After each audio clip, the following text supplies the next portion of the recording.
नमस्कार मित्रों, मैं हूं डॉक्टर हरिनिवास। चैनल का नाम है संस्कृत साहित्य एवं संस्कृति। मनुस्मृति की चर्चा चल रही है। आप दूसरे अध्याय में हैं। अभी तक हमने भोजन की पद्धति के संदर्भ में पिछला वीडियो देखा था।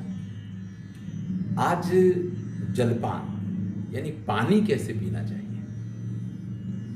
आजकल आप व्हाट्सएप पे, फेसबुक पे बहुत सारे इस प्रकार के उल्लेख देखते हैं या इस प्रकार के वीडियो देखते हैं जो आपसे कहते हैं कि इस प्रकार से जलपान करने से आपको इतने लाभ होंगे, ये होगा। मनुस्मृति इस संदर्भ में क्या कहती है, जरा हम उसका विचार देखते हैं। ब्राह्मणेन विप्रतीर्थेन, 58वां श्लोक है दूसरे अध्याय का।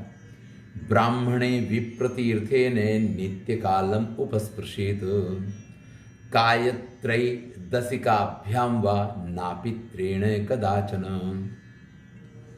देखिए, सबसे पहले ये कहा कि आचमन, जल पीने की पहली प्रक्रिया को आप आचमन कहते हैं, जिसमें थोड़ा सा जल आपके मुख के अंदर जाता है, जो कंठ तक या हृदय तक जाता है, और जो उस जल की योग्यता को सिद्ध करता है। तो जब आप आचमन करें, जलपान करें, तो या तो ब्राह्म तीर्थ से कीजिए, प्रजापति तीर्थ से कीजिए, देव तीर्थ से कीजिए, लेकिन पितृ तीर्थेन ना कदाचन, पितृण ना कदाचन, पितृ तीर्थ से नहीं करेंगे। अब आप कहेंगे ये ब्रह्म तीर्थ क्या है, प्रजापत्य तीर्थ क्या है, ये देव तीर्थ क्या है और ये पितृ तीर्थ क्या है। नित्य प्रति जलपान करना चाहिए, लेकिन उसकी पद्धति के बारे में ये 4 बातें कही हैं। अब जरा इसको आप समझिए कि अंगुष्ठ मूलस्य तले ब्राह्मणम, अंगूठा के मूल से लेके और यहां तक का जो भाग है, इसको ब्राह्म तीर्थ कहा गया है। आपने देखा हो कि शिव जी जो हैं वो विष पान कर रहे हैं, तो इस तरीके से उंगली उनने लगा रखी है और इस तरीके से वो पान करते हैं। इसको आप कहते हैं कि ब्रह्म तीर्थ है। अगर आप इस प्रकार से जलपान करते हैं तो ब्रह्म तीर्थ है। देखिए, ये लोटे और ये ग्लास, ये सारी चीजें अभी आई हैं। जब आप नदी में से जल पिया करते थे तो ऐसे अंजलि भरी जाती थी और यही सरल तरीका था कि ब्राह्म तीर्थ से आप जलपान करें। ये हमारी प्राकृतिक प्रक्रिया थी। देखिए हम कहां से कहां पहुंचे हैं, इस चीज को हम अभी आपको इस वीडियो में बताएंगे। तो अंगुष्ठ मूल से लेकर के और यहां तक के भाग से अगर आप जलपान करते हैं तो इसको ब्राह्म तीर्थ से किया हुआ जलपान कहा जाएगा। इसके बाद कहते हैं कायम अंगुली मूले कृ, अंगुली मूल से लेकर के यहां तक का भाग जो है, इसको आप कहेंगे काय तीर्थ या प्रजापत्य तीर्थ। तो जब आप इस तरीके से जलपान करते हैं, ऐसे लगा करके और पानी डाला जाता है और ऐसे पीते चले जाते हैं, तो जब आप इस उंगली से और इसके मध्य भाग तक इसको लगा करके अब जलपान करते हैं, तो ये ब्राह्म तीर्थ है।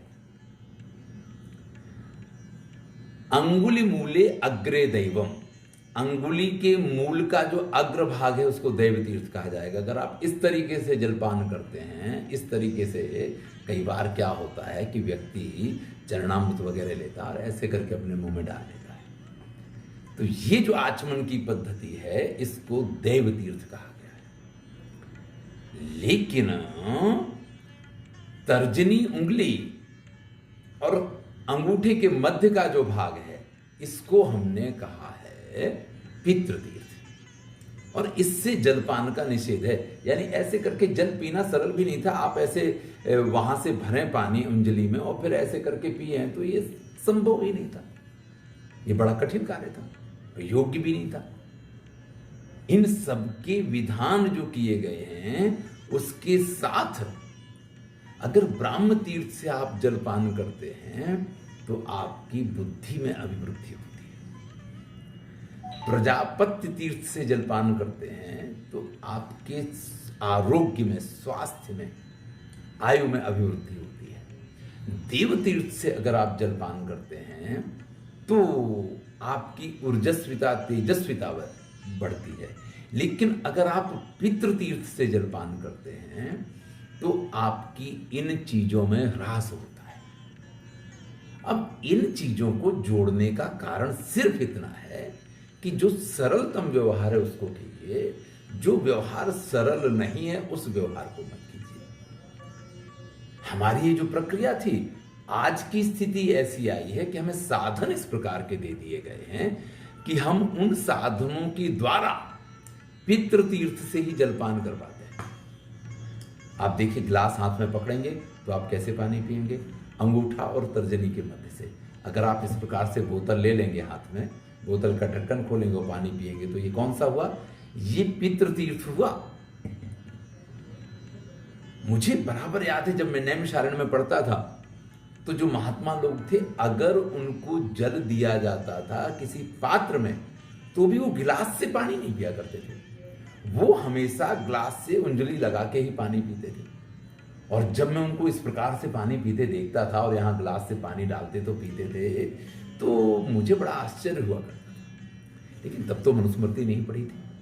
आज जब मनुस्मृति पढ़ ली है तो मैं आपसे एक निवेदन करना चाहता हूँ कि ग्लास से भी पानी पिए तो अपने हाथ पे गिलास को रख लें, बोतल से भी पानी पिए तो दोनों हाथ से ऐसे बोतल को पकड़ लें, या एक हाथ से भी आपको पकड़ना है तो ऐसे बोतल को पकड़ लें और फिर इसी प्रकार से जलपान करने की कोशिश करें। ये योग्य प्रक्रिया है। अब आप कहेंगे ये तो बड़ा ही बेढंगा लगता है, आप कहेंगे कि ये चीज़ तो किस प्रकार से, हम अगर होटल वगैरह में गए हों, समाज में हों, तो उनके बीच में ये तो बड़ा ही बेढंगा लगेगा। तो आप कटोरी ले लीजिए, आप ग्लास से मत पानी पीजिए, कटोरी से ऐसे पीते नहीं बनेगा। आप आराम से ऐसे कटोरी से, आप चाय पीते हैं, आप जो भी चीज़ें पीते हैं उनमें प्लेट वगैरह का उपयोग अगर करते हैं तो यही पद्धति उसकी रहेगी। तो जो नियम है उनको मैं आपको बता रहा हूँ, बाकी तो आपकी मर्जी है, जैसे आपको पीना है, कौन आपको रोक सकता है। त्रिराचा मेद अपह पूर्वम द्विप्रमृज्यात् ततो मुखम खानी चैव स्पृशेद अद्भिर आत्मानं सिर एव च। कहते हैं कि 3 बार आचमन करना चाहिए। प्रारंभ में व्यक्ति को, जैसे किसी नदी के किनारे गया, वहां स्नान वगैरह भी करना है, तो सीधा नदी में कूद के स्नान करने का निषेध है। आप वहां जाएंगे, पहले उस जल का आचमन करेंगे। 3 बार उस जल को मुंह में डाला जाता है। और आचमन के लिए ये कहा जाता है कि वो ब्राह्मण है तो उसके हृदय तक पहुंचना चाहिए, क्षत्रिय है उसके कंठ तक जाना चाहिए, वैश्य है उसके मुख तक जाना चाहिए, और शूद्र तो खाली स्पर्श करेगा तो भी चल जाएगा। इसको आचमन माना गया है जाति के हिसाब से। उसके बाद यानी 3 बार आचमन कीजिए। मंत्र हैं, जैसा कि आप कर्मकांड वगैरह में देखते हैं कि ओम केशवाय नमः, नारायणाय नमः, माधवाय नमः, 3 बार आचमन करके गोविंदाय नमो नमः करके लोग वाग हाथ धोते हैं। कुछ आगे पीछे भी हो सकता है, अपनी अपनी पद्धति है, लेकिन 3 बार आचमन की पद्धति है। 3 बार आचमन करने के बाद व्यक्ति को प्रमृज्यात् ततो मुखम 2 बार कुल्ला करना चाहिए। फिर जल को अच्छी तरीके से मुंह में लेकर के 2 बार उसको कुलकुलाना चाहिए। और जब 2 बार वो कुल्ला करे, उसके बाद खानी चैव स्पृशेद अद्भि, फिर उस जल से उसको अपनी इंद्रियों का स्पर्श करना चाहिए। यानी अपनी नेत्र हैं, नासिका है, मुख है, मस्तक है, इस सिरा एवजा आत्मानम सिरेवजा अपने। अब देखिए, आजकल तो हम वस्त्र इस प्रकार के पहनते हैं कि ये सब चीज़ें हमारे लिए कुछ कठिन है। मुख वगैरह प्रक्षालन तो सरल है। तो आप जितने बार जलपान कर रहे हैं, आप जितने बार पानी पीते हैं, उतने बार आपको कुल्ला करना चाहिए, मुंह साफ करना चाहिए, तब पानी पीना चाहिए। इस प्रकार का विधान है। अब जो लोग मसाला वगैरह खाते हैं उनकी तो मजबूरी है, पान वगैरह खाते हैं उनको तो पहले पानी पीने से पहले कुल्ला करना ही पड़ता है। लेकिन जो लोग इस प्रकार का प्रयोग नहीं करते हैं, ऐसा कोई व्यसन जिनको नहीं है, वो पानी लेते हैं और सीधा पी लेते हैं। शास्त्र ये कहते हैं कि नहीं, उसका पहले से 2 बार कुल्ला करना चाहिए। आप उस जल को सीधे पीते हैं ना, तो आपको उतनी तृप्ति नहीं मिलती है। आप जलपान के साथ साथ अपनी इंद्रियों का भी अगर परिमार्जन करते हैं तो उससे आपको एक परम सुख की और परम शांति की अनुभूति होती है। है, इस चीज का यहाँ पे उल्लेख किया गया है। आगे बढ़ते हैं। अनुष्णा, जल कैसा होना चाहिए? गर्म नहीं होना चाहिए, गर्म पानी का निषेध कर रहे हैं। अनुष्णा अभर फेन, और वो फैन वाला भी नहीं होना चाहिए, उसमें फेना नहीं होना चाहिए। आजकल ये बहुत बड़ी समस्या हमारे यहाँ आई है। देखिए पहले क्या है कि बर्तन राख वगैरह से धोए जाते थे, तब बर्तन बड़े शुद्ध रहते थे। लेकिन अब जो वो साबुन से और उस चीज़ से जब बर्तन धोए जाते हैं ना, तो कई बार क्या होता है कि इस प्रकार के साबुन आ जाते हैं कि जिनको धोने के समय पे अगर आपने ठीक से नहीं घिसा है तो वो साबुन अंदर कहीं ना कहीं किसी रूप में रह जाता है, जो स्वास्थ्य के लिए बड़ा हानिकारक होता है। भले वो निप हो, भले वो विम हो, भले वो जो भी हो, वो तरह तरह के एडवर्टाइजमेंट करते हैं कि ये नींबू वाला है और ये नीम वाला है और ये एलोवेरा वाला है, जो भी हो। सबसे महत्वपूर्ण ये है कि किसी भी साबुन से आप अगर बर्तन को धो रहे हैं तो उन बर्तनों का परिमार्जन बहुत अच्छे ढंग से होना चाहिए। कई बार मैं ये देखता हूँ कि लोगों के यहाँ गिलास में पानी भरा जाता है और उसके ऊपर फैन आ जाता है। देखिए पानी अगर ऊपर से गिरेगा धार में तो उसमें फैन आना स्वाभाविक है, लेकिन अगर वो फैना बना रहता है, क्योंकि जल का जो बुलबुला है वो तुरंत फूट जाता है, लेकिन वो अगर कहीं आपके पात्र में साबुन वगैरह रह गया है, इसकी वजह से अगर वो बुलबुला बना है तो वो लंबे समय तक जल में दिखाई देगा। तो फैन रहित जल होना चाहिए। और तीर्थेन धर्मविद, योग्य तीर्थ के द्वारा, योग्य तीर्थ यानी जो हमने आपसे कहा कि ब्राह्म तीर्थ से, प्रजापति तीर्थ से, देव तीर्थ से, फिर आपकी मर्जी है कि आप पितृ तीर्थ से पिए हैं। प्राण उदन मुखो, या तो पूर्व की तरफ या उत्तर की तरफ मुंह करके जो शांति चाहता है, जो श्रेष्ठता चाहता है, उसको आचमन एकांत में करना चाहिए, एकांत में आचमन करना चाहिए। अब आप कहेंगे इस सब का क्या अर्थ है कि एकांत में आचमन करना चाहिए या एकांत में जलपान करना चाहिए, इससे क्या फर्क पड़ने वाला है? देखिए हम भोजन करते हैं तो उसके लिए भी एकांत का विधान है, और जलपान के लिए भी यही कहा है। इसका मुख्य कारण ये होता है कि जब हम भोजन करते हैं, आजकल बहुत एक गलत ट्रेंड चल गया है कि लोग टीवी के सामने बैठ के भोजन करते हैं, न तो वो भोजन का आनंद ले पाते हैं। कई बार ऐसा होता है उनको पता ही नहीं चलता है कि उनको कितना खाना, वो खाते चले जाते हैं। जितने बालक मेदस्विता का शिकार होते हैं उनमें अधिकांश बालक जो हैं वो टीवी के सामने बैठ के भोजन करते हैं और ज़्यादा भोजन करते हैं, इसलिए मेदस्विता आती है उनके अंदर।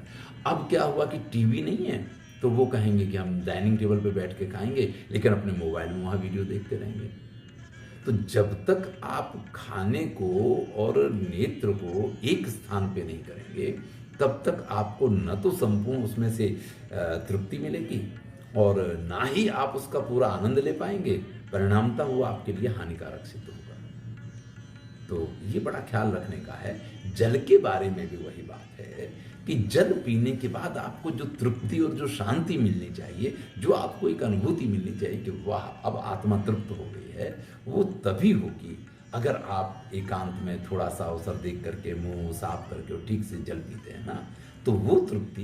कई बार क्या होता है कि आप कहीं गर्मी में से आए हैं, धूप में से आए हैं, पानी पीते हैं, पीते चले जाते हैं, पेट ऐसा लगता है कि फट जाएगा, लेकिन फिर भी प्यास नहीं बुझती है, और हम बार बार और लाओ और लाओ और लाओ और पानी पीते चले जाएं, अंत में पेट ये कह देता है कि हम फट जाएंगे।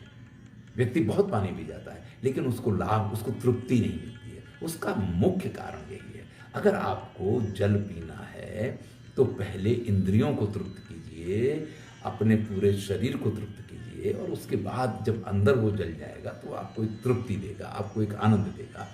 अगर आप ये नहीं करेंगे तो ठीक है, आप जैसे जी रहे हैं वो तो आप जी रहे हैं। हृदयाभि पूयते विप्रः कंठगामिस्तु भूमिपः वैश्योद्भि प्रासिताभिस्तु शूद्रास्पृष्टाभिरंतता। इसको हम पहले आपके सम्मुख प्रस्तुत कर चुके हैं कि आचमन जब किया जाए तो वो आचमन ब्राह्मण के लिए हृदय तक जाना चाहिए। देखिए जल पीने की बात ये नहीं चल रही है, आचमन की बात हो रही है। जो 3 बार आचमन किया जाता है तो वो आचमन ब्राह्मण के हृदय तक पहुंचता है तो उसको पवित्रता मिलती है, शुद्धिकरण होता है उसका, और अगर राजा है तो वो कंठ तक, यानी क्षत्रिय है तो कंठ तक वो जल पहुँच के उसको तृप्ति दे देगा। वैश्य है तो उसके मुख में जल पड़ेगा, उसके साथ ही उसकी तृप्ति हो जाएगी या शुद्धता उसकी आ जाएगी। और शूद्र है तो स्पष्टा, वो खाली उसका स्पर्श भर करेगा तो भी वो शुद्ध हो जाएगा। अब आप फिर वही प्रश्न खड़ा हो जाएगा, क्योंकि हम तो प्रमाणों के आधार पर जीने वाले लोग हैं, हम इस साइंस के युग में जी रहे हैं। हम इन सब चीज़ों का किस प्रकार से समझें, हम इन सब चीज़ों को किस प्रकार से स्वीकार करें। तो जरा समझिएगा कि ब्राह्मण जो है उसका कार्य क्या है, बोलना। उसको हमेशा अपनी श्वास का उपयोग करना होता है। वो जब भी कुछ करेगा तो या तो आज्ञा दे रहा होगा या पढ़ा रहा होगा, या तो ऐसी स्थिति में उसके अंदर तक जल की आवश्यकता है। अगर उसके अंदर तक जल जाएगा तो ही उसको परिमार्जन और शुद्धि मिलेगी, नहीं तो उसको शांति नहीं मिलेगी।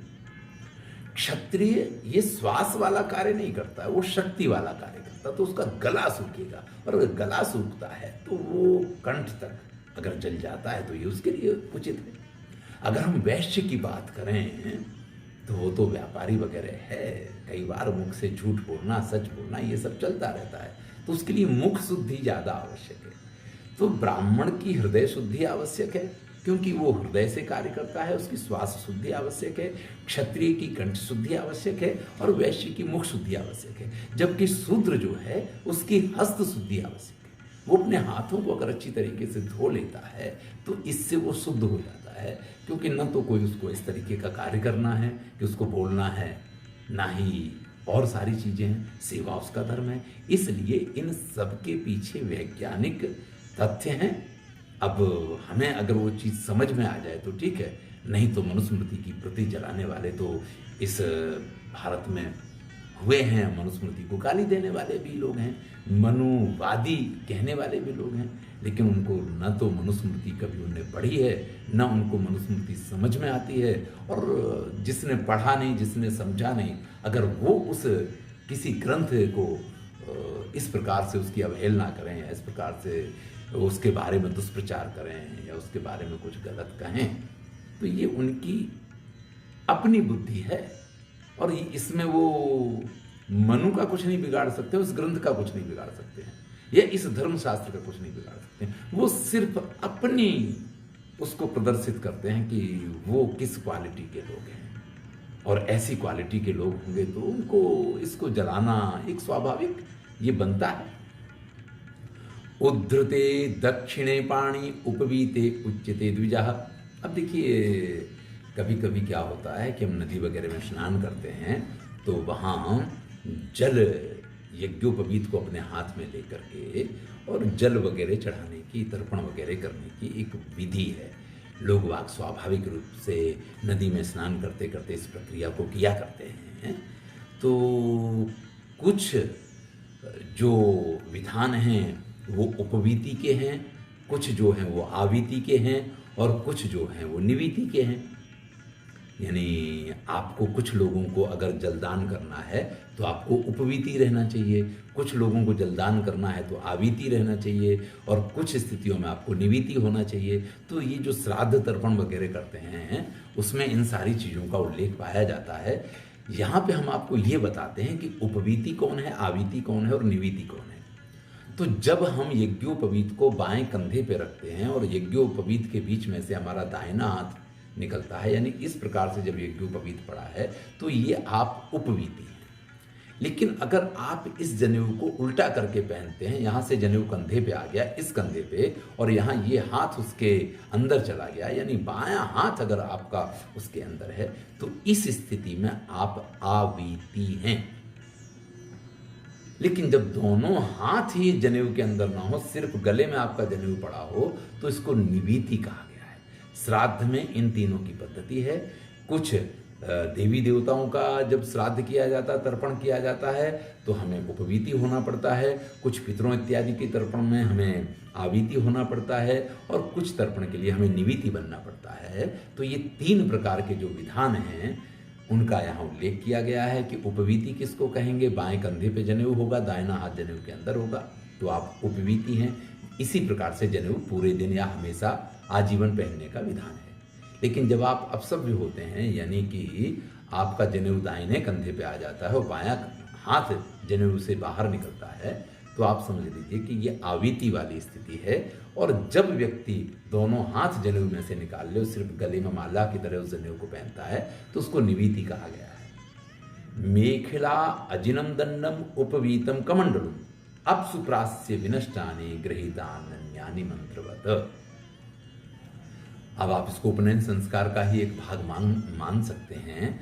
आप जो यज्ञोपवीत धारण करते हैं, आप जो मेखला धारण करते हैं, आप जो दंड धारण करते हैं, आप जो मृग चर्म धारण करते हैं, आप जो कमंडल लेते हैं। देखिए, ब्रह्मचारी के पास यही चीजें होती हैं। एक तो उसने चर्म धारण किया होगा, वस्त्र धारण किया होगा, उसके ऊपर मेखला बांधी होगी, इधर यज्ञोपवीत पड़ा होगा, हाथ में दंड होगा, कमंडल होगा। ये 5 ही चीजें होती हैं। अगर इसमें से आपका दंड टूट गया है तो भैया दंड को आप जल में प्रवाहित कर दीजिए। दूसरा नया दंड आपको धारण करना है और उसके लिए मंत्र विधान है कि किस प्रकार से। जैसे कि यज्ञोपवीत वाला आपको मंत्र सबको पता होगा कि जब आपका यज्ञोपवीत टूट जाए या यज्ञोपवीत अशुद्ध हो जाए, कुछ ऐसे हमारे यहाँ त्यौहार बनाए गए हैं कि उन त्योहारों पे यज्ञोपवीत बदलना ही होता है। चाहे आपने एक दिन पहले बदला हो टूटने के कारण, लेकिन वो त्यौहार आता है तो उस समय यज्ञोपवीत बदलना ही होता है। तो जो यज्ञोपवीत बदलने के जो दिन हैं, उन दिनों पे आप जिस मंत्र का उच्चारण करते हैं, यज्ञोपवीतम परमं पवित्रम प्रजापतेया सहजं पुरस्तात् आयुष्यमग्रम प्रतिमुंच शुभ्रम यज्ञोपवीतम बलमस्तु तेजा। ये कहते हुए पहले गले में और फिर उसमें से हाथ डालते हुए उस यज्ञोपवीत को धारण करना चाहिए। तो आपकी मेखला अगर टूट गई है तो मेखला को प्रवाहित करके मेखला का मंत्र पढ़ के मेखला धारण करनी चाहिए। अगर आपका वस्त्र अजिन, उस समय अजिन हुआ करते थे, आजकल हम वस्त्र की बात करते हैं। अगर आपका वस्त्र बेकार हो गया तो वस्त्र को आप उतार करके नया वस्त्र धारण करेंगे। इसके लिए भी मंत्र का विधान है, दंड के लिए भी मंत्र का विधान है। यज्ञोपवीत का मंत्र तो हमने आपसे कहा, और इस प्रकार से कमंडल के संदर्भ में भी मंत्र का उल्लेख है। तो ये जो नष्ट हो जाएं उनको जल में प्रवाहित कर दीजिए, नए धारण कर लीजिए। अब देखिए, जल में प्रवाहित कर देने का अर्थ ये है कि उस समय जल बहुतायत मात्रा में पाया जाता था। ये मनु के काल की बात है, जबकि पृथ्वी पे 2 ही चीजें अधिकांश थी, या तो जल था या वन प्रदेश था। अब ये समस्या है कि अगर आप वन में इन चीजों को डालते हैं तो वो अलग तरीके से परेशानी के कारण थे। तो उस समय ये बड़ा ही सरल प्रयोग था कि आप इसको जल में प्रवाहित कर दीजिए, वो जल में कहीं चला जाएगा। जो जल में बैठना है वो नदी में और उसके वेग के साथ चला जाता है। उस समय न तो नदियों में से इस प्रकार से रेती निकाली जाती थी, न इस प्रकार के भवन बनाए जाते थे, न इस प्रकार की व्यवस्थाएं थी। तो जब इस प्रकार की व्यवस्थाएं नहीं थी तो वो सारी चीज़ें इस प्रकार से चल जाया करती थी। आज तो हमारे पास नदियों का जल बड़ा ही सूक्ष्म है। जो इस प्रकार के विधान है कि आप इसको जल में डाल दीजिए, उसकी बजाय मैं ये कहता हूँ कि इसको आप जमीन के अंदर कहीं भी अगर उसको दबा देंगे। तो मूल कारण ये था कि ये जो यज्ञोपवीत का दौरा है, इसको आप अन्य किसी उपयोग में नहीं ले सकते, इसका निषेध है। अगर अशुद्ध हो गया है यज्ञोपवीत तो उस दौरे को आप अन्यत्र उपयोग में नहीं ले सकते हैं, इसका निषेध है। वो पवित्र दौरा है लेकिन अशुद्ध हो गया है। ऐसी स्थिति में अगर आप कहें कि चलो हम उससे कपड़ा सिल लिया जाए, चलो हम इससे कहीं अपनी रजाई में दौरे डाल लेंगे, मोटा दौरा होता है, तो इन सब चीज़ों का निषेध है, क्योंकि वो स्वास्थ्य के लिए हानिकारक माना गया है उसको।